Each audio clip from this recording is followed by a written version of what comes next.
Class 12th Economics Indian Economic Development Lesson number 1 Indian economy on the eve of independence. It means that we have to study about Indian economy on the day of independence, or we can say that after independence 15 August 1947, or on the day of that after getting independence. Low level of economic development under British rule.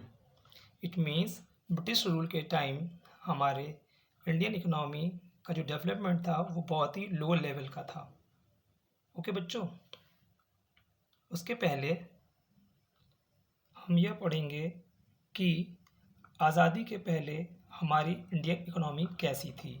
It means before the British rule Indian economy was yes first of all prosperous economy. It means that our Indian economy is independent and self-reliant for the purpose of food grains. We have no dependency on other country for the purpose of food grains. Second point, agrarian.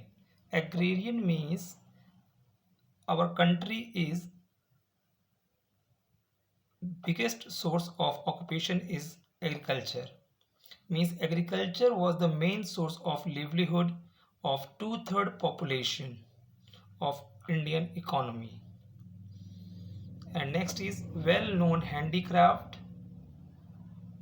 industry of cotton, silk and precious stones. It means that our country is worldwide famous for handicraft industry of cotton, silk and many precious stones. ठीक है बच्चों, ये तो हालत थी हमारे country की Britishers के पहले। और अभी हम पढ़ेंगे कि ब्रिटिशर्स के रूल के टाइम हमारी कंट्री की इकोनॉमिक डेवलपमेंट कैसी थी, जो कि बहुत ही बुरी हालत में थी हमारी कंट्री। Got it? तो यहाँ पढ़ेंगे during the British rule. First of all, first point, economic policies of colonial government very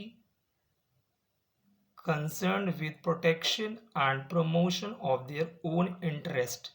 मतलब कि बेटा हमारे कंट्री में जो भी इकोनॉमिक पॉलिसीज़ बनाते थे ब्रिटिशर्स, उनको सबसे ज़्यादा चिंता होती थी अपने कंट्री के बारे में, मीन्स ब्रिटेन के बारे में, क्योंकि ब्रिटिशर्स ने हमारी कंट्री पर राज किया था।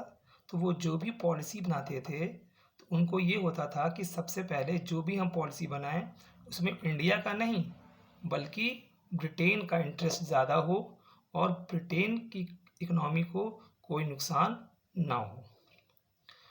और next point, they transform India into supplier of raw material and a consumer of finished product from Britain.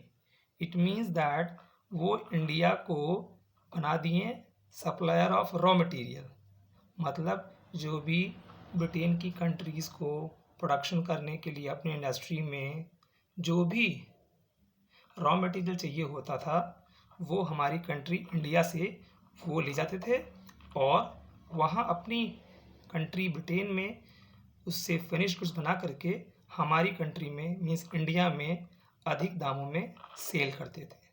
Is it clear?